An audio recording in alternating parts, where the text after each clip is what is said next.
Say cheese, and salmon, and chicken. Welcome to part 3 of Chardonnay Three-Way Food and Wine Pairing. Hello again, it's me, Annie Shapero, sommelier and founder of DiVino. Welcome to my kitchen. Before we get started, just a reminder to please subscribe to this channel. If you want to see more like this, the button is right down there. Welcome back to the third and final episode of the 3-part series, Chardonnay Three-Way. In part 1, I talked about why you can find a Chardonnay for $7.99 and another one for over $50. I also answered the question, is expensive wine worth it? For the answer, you'll have to check out the episode, and the link is right down there in the description. In part 2, I gave tasting notes for all 3 Chardonnays. We also talked about how blending grapes from different vineyards and at different stages of ripeness helps to create a more balanced blend. We talked about mineral content in the soil and how that can come through on the nose and on the finish. While there is a whole world of Chardonnay out there to taste, these 3 are all barrel-aged for at least 50% of the grapes. So we have a full spectrum of buttery, toasty, sort of sweet spices to play with today. Let's get down to business and pair these Chardonnays with food. I have been busy all day in the kitchen, so I hope you're hungry. Our first wine in the under 10 category is Bogle Family Vineyards Barrel Fermented Chardonnay. This is a classic, sunny, juicy California Chardonnay with a classic buttery profile. Half of the grapes are fermented in stainless steel to maintain a balance of crispness and acidity, but that said, the finish is pretty glossy and it's got some beautiful sort of fresh baked pie flavors. I thought it might be nice to bring out some of that green apple-y zing that is distinctive to Chardonnays from this part of Clarksburg, California. I also wanted to boost that fresh baked flavor in the finish. RICOTTA pastry cups with green apple and mint. I'm gonna try it live on camera. And I'm not a trained actor, so you're seeing the real deal here.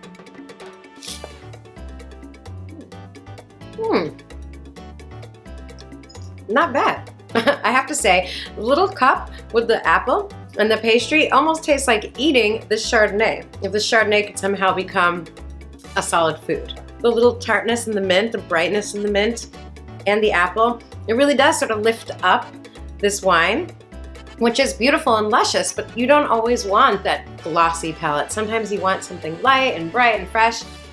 It's a good pairing. In the under 20 category was our Catena Chardonnay 2015 from Mendoza, Argentina. The winery is located in the mountainous Mendoza region. That means that these grapes get hot sunny days and really cold nights. What does that mean? It means perfectly ripened, juicy, bursting grapes that produce wines that are full flavored with a long finish and a lot of aroma. Half of the wine has also been aged in New American oak, so you do get some of that butterscotch. And yet, this wine has a beautiful spectrum of aromas, including peach and ripe green apple. The grapes for this wine are harvested from 4 different vineyards, several of which have an alluvial soil type. What that means is it imparts sort of a flinty, smoky mineral quality on the wine, on the palate, and in the finish.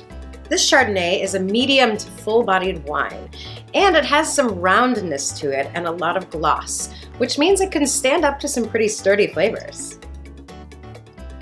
I went with smoked salmon, dill, and crème fraîche on a little sesame toast.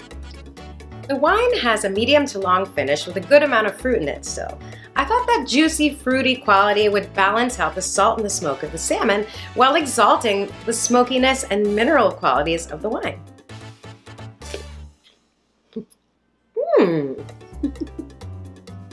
I'm gonna have another one to be sure. This is the best pairing I may have ever done. And I've done a lot of wine pairings. No, that's an exaggeration. It's not the best ever, but it is pretty amazing. It makes me like the wine more. The salmon really pops on top of that cracker. I'm telling you, I was supposed to be on a diet today. I think I'm gonna finish this whole plate of salmon. Our third Chardonnay in the over 50 category is Chablis Premier Cru Vaillant 2005. If you recall from the last episodes, this appellation is famous for a very specific soil type found in varying degrees throughout the vineyards in the region. The soil type is made up of clay and layered with a chalky limestone, which imparts this beautiful, really distinctive, flinty, kind of chalky, stony nose and palate and never-ending mouth-watering finish to Chablis. In addition to those flinty mineral notes, there are also some beautiful, bright, ripe, fruity flavors like a little bit of pineapple, a little bit of peach, and this wonderful, wonderful, vibrant acidity. I cannot stress enough how well this wine is aging after 15 years. Way better than me. The palate is balanced with that bright, beautiful acidity and a bit of gloss and silk from the aging and the winemaking process. With such a complex palate and beautiful nose, you can pair Chablis with a lot of things. Just be sure not to cover up those beautiful, evolved notes with something exaggerated, over-the-top flavors. I went with a classic French traditional pairing, poulet rôti, chicken roasted with thyme, lemon, and butter.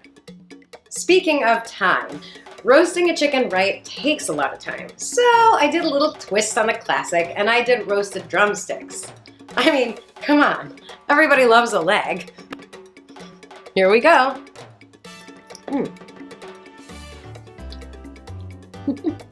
So that pop of buttery chicken skin is a perfect match for this clean, bright acidity, while the flavors of the chicken are mild enough to let the wine speak for itself, while at the same time, those luminous flavors of green herbs and lemon really sing on the glossy and never-ending finish of the Chablis.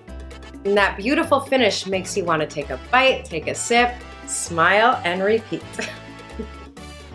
So there you have it, 3 Chardonnays made in a similar way, but from different parts of the world with different soil types, different techniques, and very different prices, as well as 3 recipes to try pairing them with. You can find the recipes on my website. The link is down below. Thank you again for sticking it out on this 3-part series. If you like what you see, don't forget to subscribe. See you next time.